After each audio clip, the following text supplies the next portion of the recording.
Boo! Did I scare you?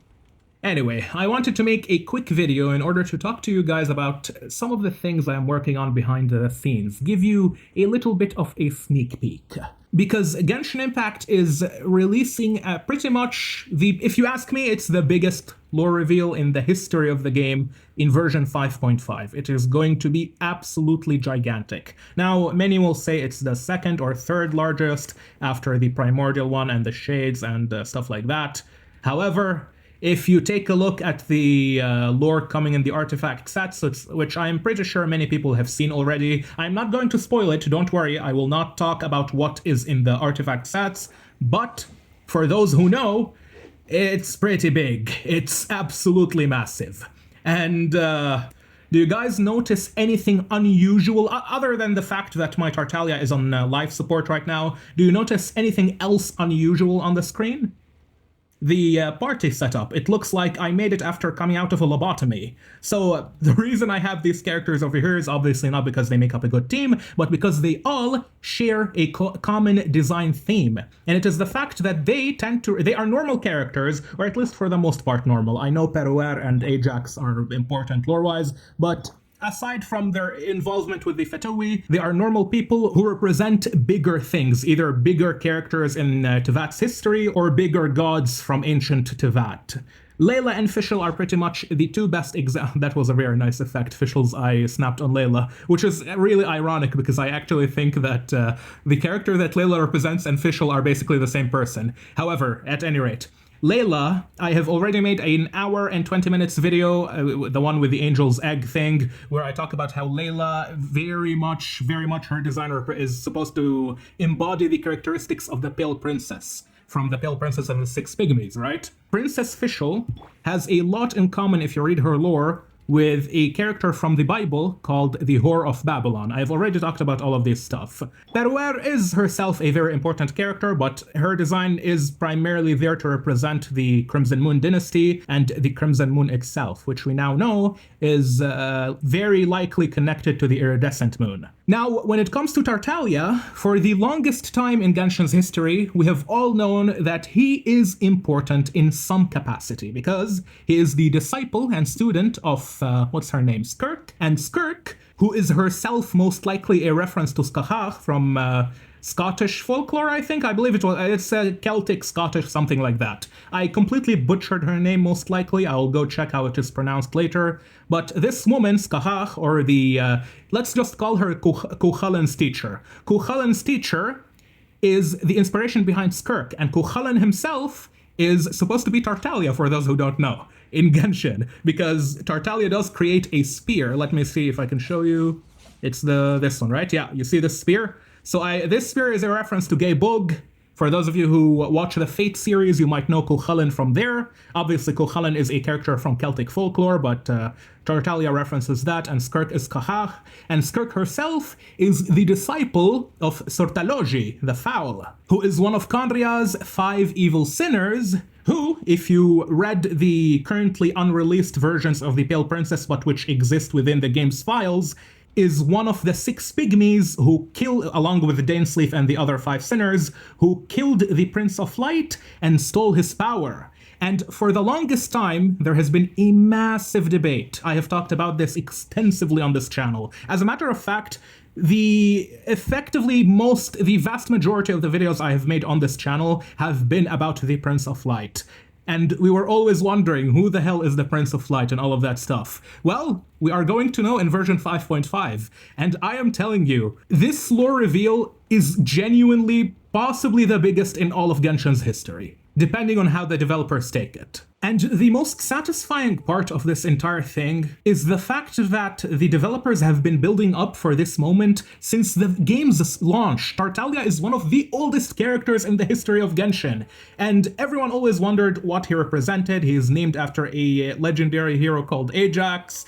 I'm pretty sure you can put one and one together and see where this is going. And if we look at René de Petrichor, his notes over here, he says, Io Iopan, that which lies beneath the Great Sea, talking about the all-devouring narwhal, or the star-devouring narwhal in Chinese, which we know is Tartaglia's constellation, at least the embodiment of his constellation, and is the beast who chose Tartaglia in Fontaine, right? So Iopan, that which lies beneath the Great Sea, the purpose of this line is in the ritual scripture is to forsake the self and sink into the abyss, which is something that Tartaglia did. And in the abyss, to welcome rebirth as a holy infant. Bro, this is an insane amount of setup. The reveal that is coming in version 5.5, once again, I do not want to spoil people, but from the way I am talking, you probably know where this is going.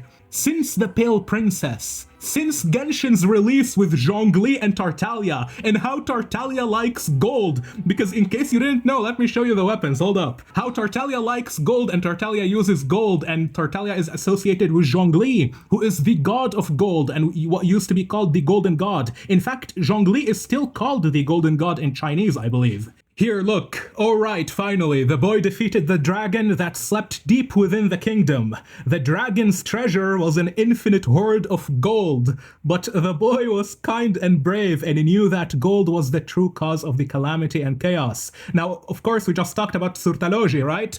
Surtalogi is one of the 5 sinners, and as it so happens to be, his title is the Foul, which is where the Foul legacy comes from, and gold, which Tartaglia is heavily associated with it through his relationship with Zhongli. Gold is also associated with Rhine-daughter because her title is Gold. And as the Ballad of the Fjords makes it very clear, gold was the cause of the calamity. As a matter of fact, there is something else in the Ballad of the Fjords which I suppose I should show you very quickly. If you look in the description over here, the Ballad of the Fjords, in case you guys don't know, is talking about a hero called Ajax, which is the hero whom Tartaglia is named after. So this guy Ajax, as mentioned over here, I believe the story is told from the perspective of Tartaglia's father, I think? Maybe I'm wrong. Anyway, he says, he and Snegurochka, I believe that's how you say it, Snegurochka? Yeah, Snegurochka, once fell in love, yet lost each other due to the wicked tricks of the changelings, a true tragic tale. Snegurochka is a character from Russian mythology who is also known as the White Maiden or the Snow Maiden. And do you know who else in Genshin Impact is known as the Snow Maiden, or at least is heavily associated with the snow? The Pale Princess from The Pale Princess and the Six Pygmies, who is obviously inspired by Snow White and the Seven Dwarfs, one of the most important books in the history of Genshin Impact, and it is the book where Gold, Rhine-daughter, and the book where Surtalogi, the Foul, are both mentioned. Do you guys see the level of setup for this insane lore reveal that is coming in version 5.5? I have never been, well, I used to be hyped about Genshin back in the days, back in Inazuma, but after Inazuma and Sumeru, primarily Sumeru, my hype for Genshin fell off. However, now that version 5.5 is coming with this new artifact set and the lore revealed in it, which you guys will see when the artifact set comes out, I have never been this hyped since essentially Inazuma and Sumeru. This is such an insane reveal and they have been building up for it for such a long time with so many characters and so many connections and so many small little lore details and hints all over the place. You can even see here the fairy tale story has been told through Tevat for ages. This installment tells of the tale of the Pale Princess and the Light Prince's decision to save the Moonlight Forest. Dude, I am telling you, Hoyoverse have cooked. Now, I know why they are doing this. We all know, at least the vast majority of you guys watching should know why they are having such an enormous lore reveal. Remember last year when they teased using Perenheri, the story of Arlecchino's ancestors, so that Perenheri gets promoted and people see how cool Arlecchino's history is? Right now, with this new artifact set, which is obviously themed around Surtalogi, and themed around Skirk, and themed around Tartaglia, it's not related to Tartaglia in terms of gameplay, but it is themed around his lore. They're obviously doing this in order to market Skirk and sell Skirk. So always keep this in the back of your mind, I know this. Now, to me, the marketing strategy is effective. I will be getting Skirk. I'm also going to be getting Skirk because the new set that's coming with her, the other one, which also has massive lore, by the way. The other set is very good lore-wise. But the bigger thing is that the other set is going to be the best in slot for Xiao, and the gap between Vermilion and that other one is 6 to 10%, which is really good, by the way. That's a very, very good upgrade for Xiao. So I'm essentially cornered into a position where I have to farm for Xiao because he is my favorite character and I want to have him as strong as possible. But at the same time, I'm going to be getting another set which is effectively useless for the vast majority of characters in the game. Since the Skirk set If you guys don't know, it works in such a way that you need to have 0 energy. And in Genshin Impact, you cannot have 0 energy. Ignoring the particles you get from your elemental skill and stuff like that, in Genshin you get energy just by normal attacking. So that set is going to be completely useless on the vast majority of characters. So it's going to be on par with Maiden's Beloved, that garbage set from Mondstadt, the one with Viridescent. Since I am farming for Chow and since I will be getting so many of Skirk's pieces, I suppose I'm gonna get Skirk as well. However, do keep in mind that the enormous lore drop that I will be talking about in the upcoming days related to Tartaglia, when that set comes out, your mind is going to be blown. That's such an intricate amount of build-up for the character. Also, let's go back to Renee really quickly. Look how Renee says the origins of this tragedy of unknown providence that has been passed down by person to this day. Said play is called Ajax or Ayas. Notice how it says second strongest, bro. Look at this insane level of detail. This might not be apparent for those who don't know the type of lore coming in version 5.5. But man, every single word is teasing the lore. And then it says Narayana, which also means the primordial human. And for those of you who don't know, back in the days I made a video where I used to think Dainsleif is the Prince of Light from the Pale Princess. Before we knew about the 5 sinners, which is Surtalogi, Rerir, Hroptatir, Vederfolnir, Dainsleif is one of the 6 Pygmies. But before we knew about the 5 sinners and Dainsleif, who are the 6 Pygmies, in the Pale Princess and the 6 Pygmies, I used to think that Dainsleif was the Prince of Light who marries the Pale Princess because Dainsleif has so many associations with the concept of the Prince of Light through his constellation, which is Ouroboros, which can connect to Narayana through Vishnu because Vishnu sleeps on a serpent. So yeah, all of that stuff made me think that Dainsleif was the Prince of Light. Also, Dainsleif has a maiden whom he says, I still remember how much she loved those flowers, which is obviously not the Traveler because if you play Lumine, then the she becomes a he.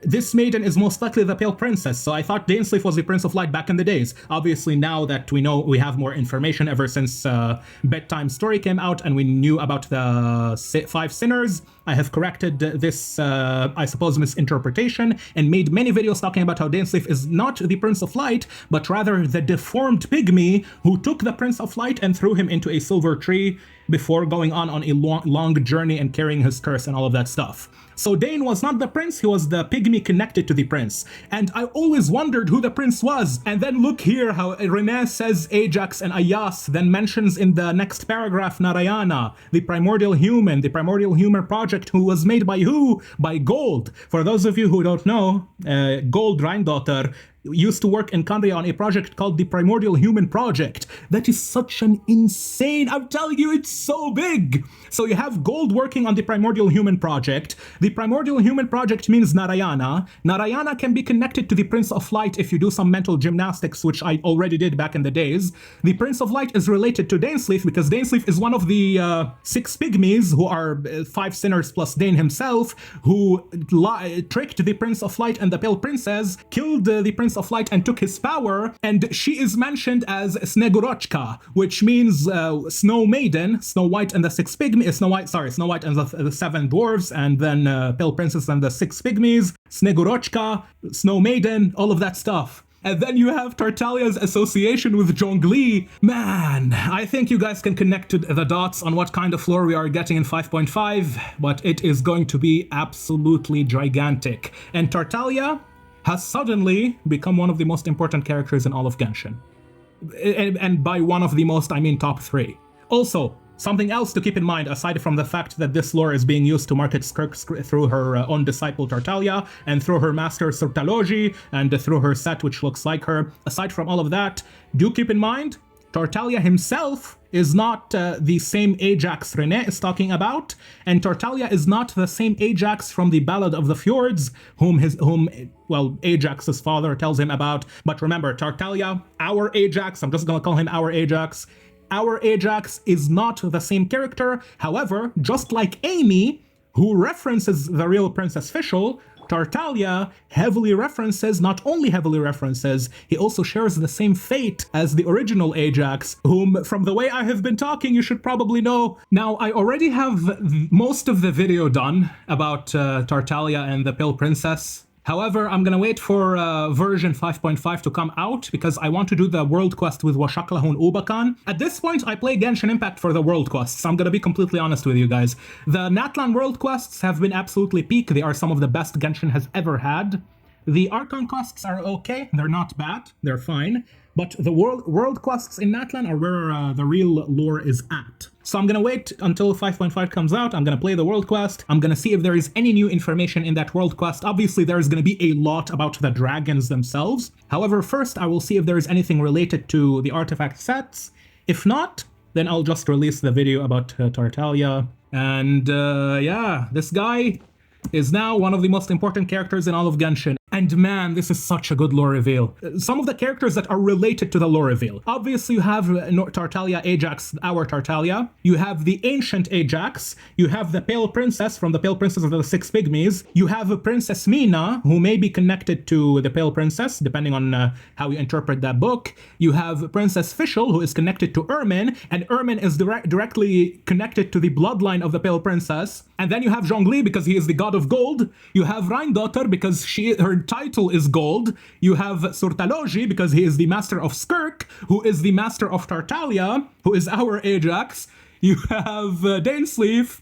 You have René de Petrichor, since he researched Narayana, and Narayana, we now know who that is. And Narayana is also known as the primordial human, which is the project of Rheindotter. Which I already talked about so many times in the past, so many times in my old videos. Essentially 2 to 1.5 years ago, that was everything I talked about was Narayana and René. And then you have Hroptatyr, Vederfolnir, and all of the other sinners through the Pale Princess and the Six Pygmies. Man, what an insane lore reveal. And obviously you have Arlecchino too. She plays a small role in all of this. However, I imagine Arlecchino and Tartaglia are going to work together later down the line. I highly suspect this. And I would not be surprised if Arlecchino betrays the Tsaritsa, or if anything happens where Arlecchino has to leave the Tsaritsa or defect from the Fatui. I would not be surprised if Tartaglia joins her instead of joining the Tsaritsa. Even though Tartaglia says his loyalty is with the Tsaritsa, who is the most likely Bronya, at least Genshin's version of Bronya. Even though he says that, I have a feeling Genshin is setting up an alliance with Arlecchino and Tartaglia that might happen in the future. Yeah, these are some of my predictions. I will expand on them later down the line. I might make more of these videos. They are very good to have in between the big theories, and I can share some of my thoughts more freely. But bro, this is such a good reveal. This is so good. It's really good. They have been waiting for so long for this one moment. And bro, when I think about the fact that Zhongli is the god of gold and Tartaglia is associated with him, and then Ajax found gold after killing the dragon, and Zhongli takes the form of a dragon, and then gold is the source of everything that is evil, and Khaenri'ah, the alchemists of the Eclipse dynasty, changed the final stage of the magnum opus from Rubedo to Citrinitas, which is gold. And gold is the source of all evil. Once again, as I said just a few seconds earlier, Rheindotter is gold. Rheindotter is a sinner. Surtaloji is a sinner. Surtaloji was with Dainsleif. They killed the Prince of Light, and the Pale Princess was the lover of the Prince of Light. This is so good. It's so good. And I'm most likely forgetting stuff as I speak right now. If I go back and look at the video I'm making at the moment, I probably included more stuff than what I have mentioned in this video, because obviously that one is pre-planned, and so I have time to research and prepare. It's really good.